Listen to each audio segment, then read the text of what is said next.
Greetings and salutations, everyone. I hope everyone is doing well today. Well, guys, I've got the Wayback Machine all revved up and ready to go.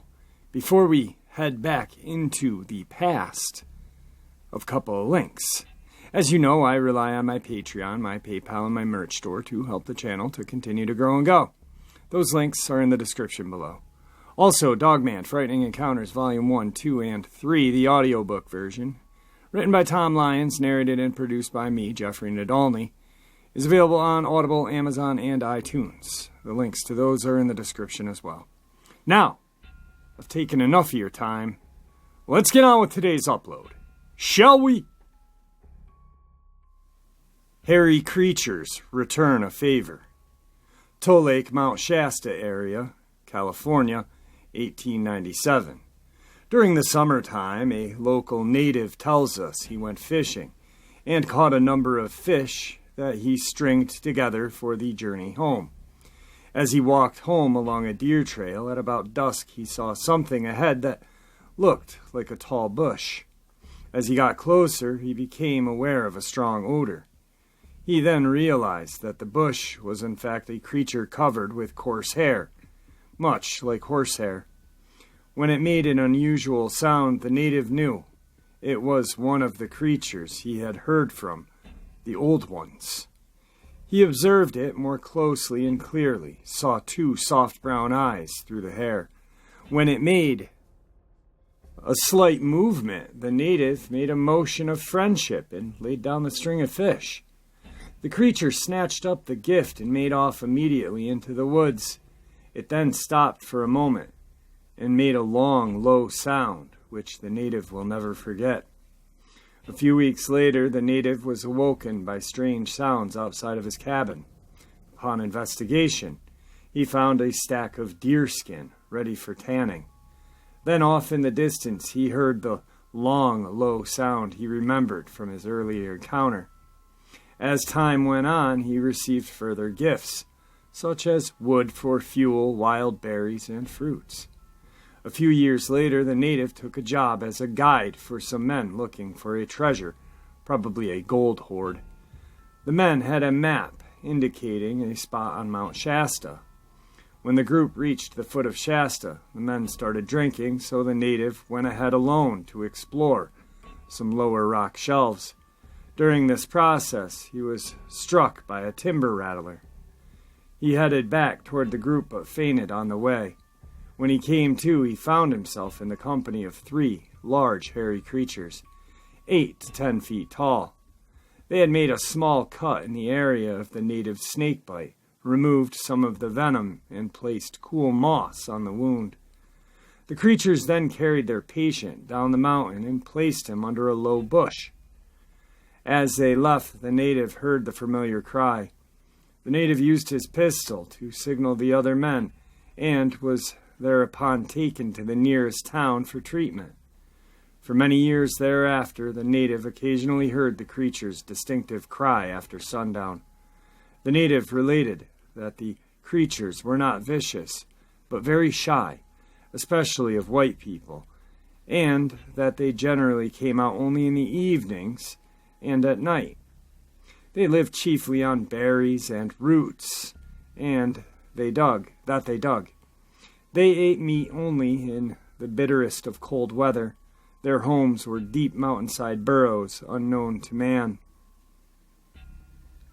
This is from Tawana Wakawa Tells of the Sasquatch Encounters. Many Smokes Magazine, 4th quarter, 1968. Lake Minnewaca, Wild Man is Back. Lake Minnewaca, Banff National Park, 1897. After an absence of several months, it appears our wild man is again on the scene. He was reported in the early winter lurking near the outskirts of a temporary settlement. The dogs in the area raised the alarm, and men armed with rifles came running to see what had caused their dogs to bark and growl so ferociously. The creature was almost immediately spotted and was greeted by a hail of gunfire It ran away, screaming, and disappeared into the forest. In late summer, he was sighted again.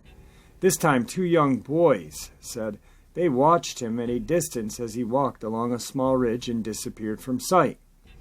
They ran home to tell the others what they had seen. Archived. Lake Minnewanka wild man believed shot, but still at large. Lake Minnewanka, Banff National Park, 1898. Lake Minnewanka's unwelcomed wild man got another taste of local hospitality last fall. A man fishing along the lakeshore reportedly sighted the odd creature from an estimated distance of 40 to 50 yards. The creature bared its teeth and growled at the fisherman, who also had a rifle with him and immediately took aim and fired several times. The wild man ran from the area, emitting hair-raising cries. It was believed that it was hit, at least by one of the bullets, as spots of blood were found in some of the trees in the area. While the creature may have suffered a wound, it does not appear to be serious. In early winter, 2 Irish wolfhounds were found dead just outside of a small settlement. Footprints 19 inches long were seen in the area, leading to the wild man was back. Settlers mounted a hunt for the creature, but nothing was found. Archived. Wild animal at large, Indiana County, Indiana, October 5th, 1898. Tuesday night, while Charles Lawson and Bert Pfeiffer were out coon hunting, they ran across some unknown animal in the woods. In the hollow below are a sooters, which they think was either a wild cat or a panther. They didn't see the animal, but heard it pass by, and its frightful yells were convincing evidence of a presence of some ferocious beasts. The dogs were frightened and would not leave the side of the hunters. That comes to us from the Indiana County Gazette, October 5th, 1898. Jersey County has a wild man, Trenton, New Jersey, May 6th, 1899.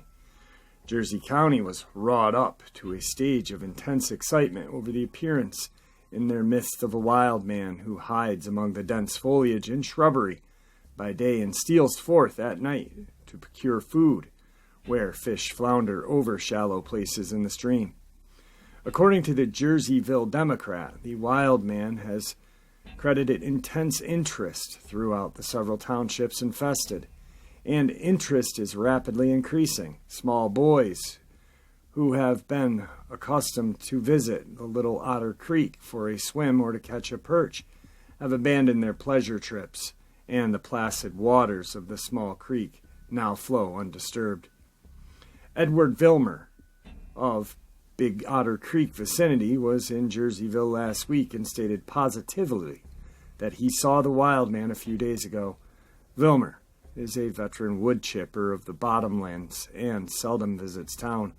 According to his story, he was working in a strip of timber when a man of large proportions, a body scantily clothed, and exposed shoulders and legs showing heavy growth of long hair, rushed upon him and seized his axe, threatened his extermination. The stranger had matted locks overhanging his forehead. After peering at Vilmer for a moment, released his grip upon Vilmer and ran away. The Democrat declares without a semblance of a twinkle or the solitary bat of an eye. The appearance of the man was stealthily sudden. His departure was so rapid, Vilmer was left dumbfounded without a chance for inquiry. The appearance of the stranger so acted upon Vilmer's nerves that he left his work, returning to his home nearby, and after bolting all the doors and securing the windows of his home, hastened to Jerseyville to relate the strange experience and assist in organizing a posse to search for the woods. That comes to us from Trenton Evening Times, May 6th, 1899. This wild man, too wild to talk, Chippewa Falls, Wisconsin, July 3rd, 1899. A wild man was captured in the woods 50 miles north of here and placed in the county jail in the city recently. He is 60 years of age and has lost nearly all resemblance of a human being. High here and beard are 2 feet long, and his remnant consists of a solitary gunny sack wrapped around his body, and on his head is a coonskin cap. It is impossible to hold a conversation with him, as he has lost all knowledge of speech. Chicago Tribune, July 3rd, 1899, also in the North Adams transcript, same date. Wild man of Wisconsin, strange being who has frightened women for years. Chippewa Falls, Wisconsin, July 18th, 1899. Not since Black Bart, the highwayman, terrorized the northern peninsula of Michigan and part of Wisconsin has there been as much excitement in the region as there was this week, owing to the capture of the wild man of the woods 50 miles from here. The strange creature is now in jail here and is utterly unable to give any account to himself. He is evidently insane and has a peculiar cunning so often shown by lunatics. He refuses to utter any intelligent sounds, if indeed he is able to after his long life of solitude in the woods, and authorities are in a quandary as to what disposition to make of him. For a long time reports have been coming to the office of Constable Barnett about the wild man having been seen here and there in the forest. The stories came from places far remote, but all tailed as to his general description, saying he was an aged man with a beard and flowing hair over his face and shoulders, and matted as though he had been in the woods away from civilization for a long time. He was described as very difficult to approach, as he made his way through the woods by a series of springs like those of a kangaroo, using both arms and legs in his strange methods of locomotion. Not much credence was placed in this feature of the stories, as it was supposed that those who saw the wild man were so scared and excited that their imagination he appeared to be springing through the air like an animal.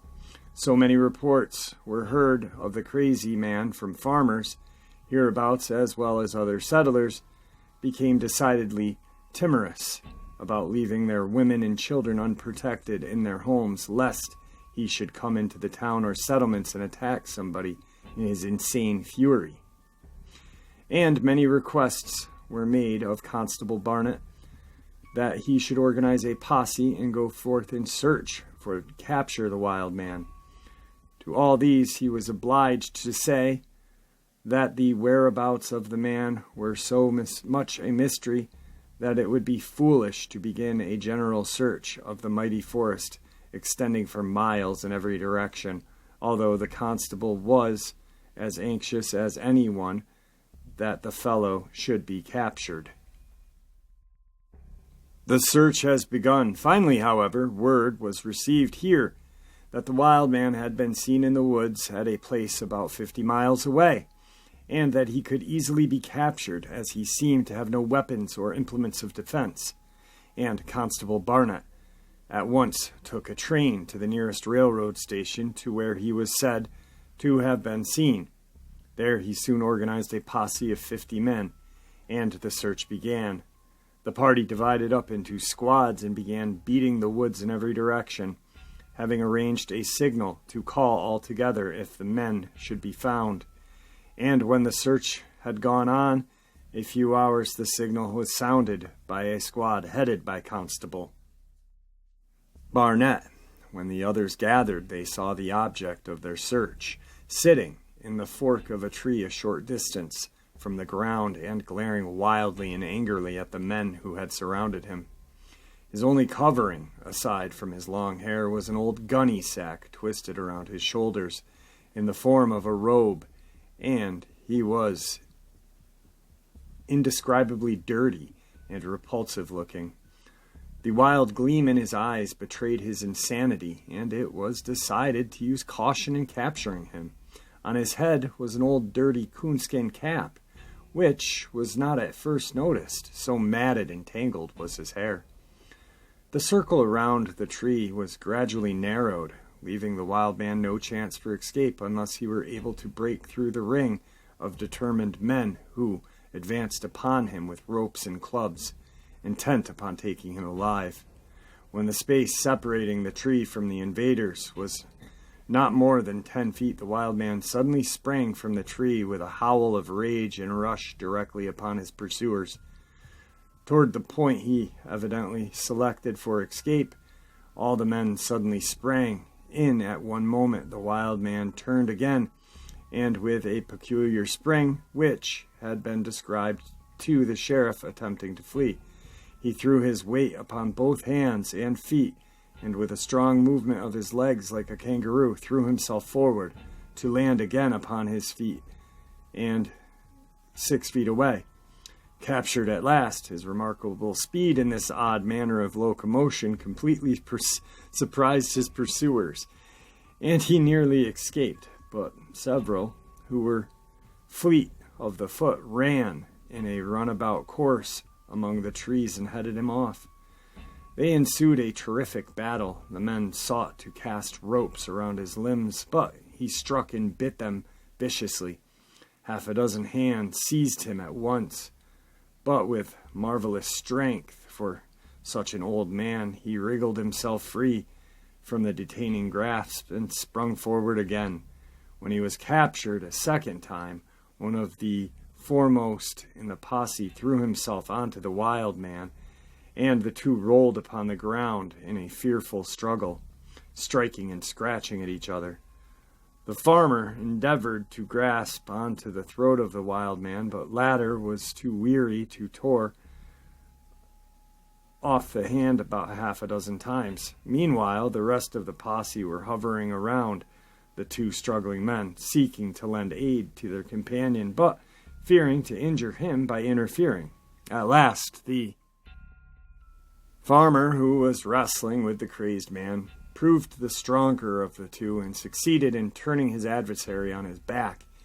At once 12 strong men seized the wild man with ropes, were thrown around him, and he was rendered incapable of doing any further damage. A wagon was procured, and the man was hauled to the railroad station and thence brought to the place. He appears to be about 60 years of age, but cannot give an account of himself. He will not tell where he came from, although some of his mumblings have been construed to mean he hails from Canada. This, however, the officials do not believe. By some, he is thought to be a man who was unaccounted for after the disastrous fire in Hinckley, Minnesota in 1894.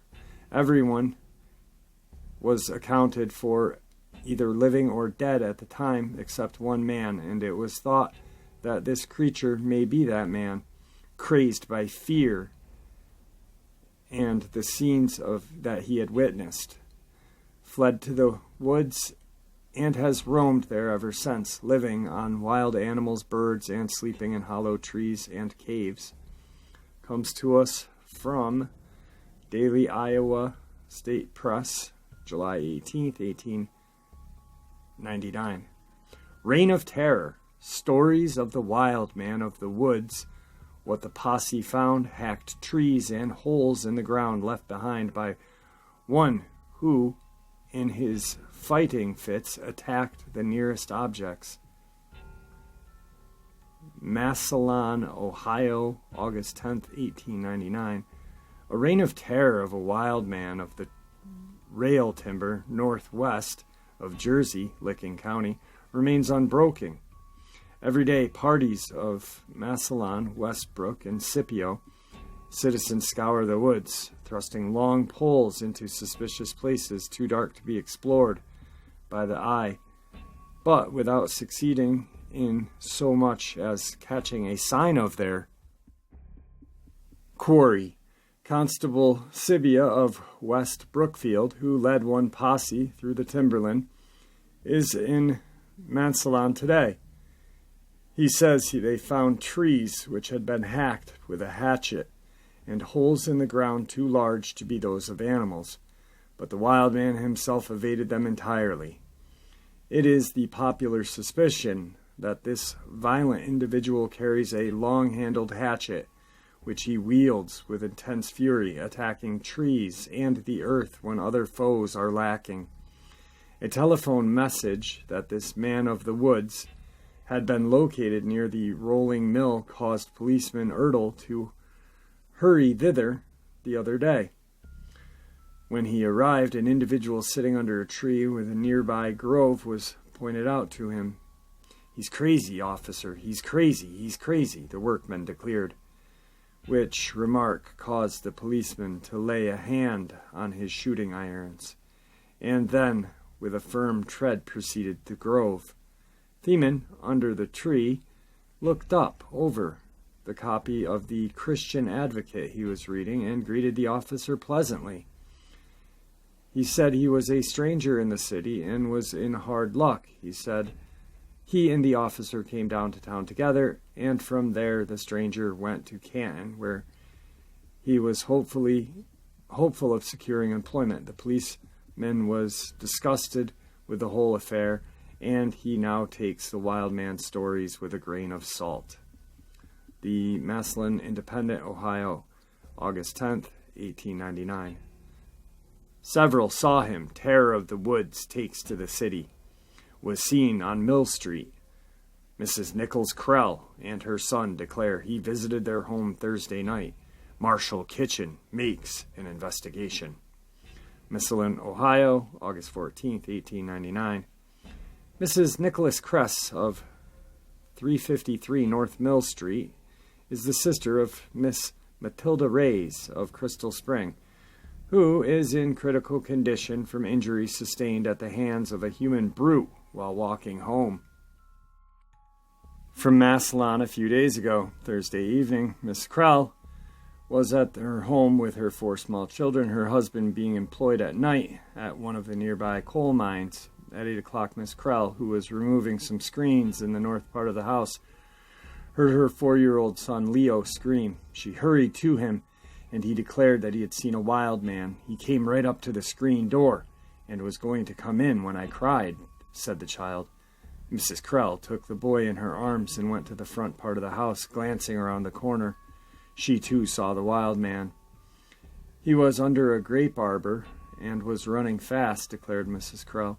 He seemed to be dressed, and he seemed tall, but further I can't describe him. I don't think much about his wild man business, but I do think it was somebody who has a grudge against my family. Marshall Kitchen arrived at 9 o'clock, and he looked over the neighborhood, but without finding a trace of the intruder. Mrs. Krell refused to remain in her home overnight. With her children, she went to the residence of Mrs. Whitman, a neighbor. When she returned this morning, she found the front door of her home standing wide open. She is doubtful whether she closed it the night before, but the children declare she did. Nothing was missing. About a year ago, burglars entered the Krell residence while Mrs. Krell and her children were there and stole much. Mrs. Arnold Schullenberger of 314 North Mill Street declares she saw the wild man Thursday afternoon. She was picking berries in a cornfield in the rear of Krell property when she came across him. Just what he looked like she can't say, for her eye had no sooner fallen upon him than she ran home as fast as she could. The Massillon Independent, August 14th, 1899.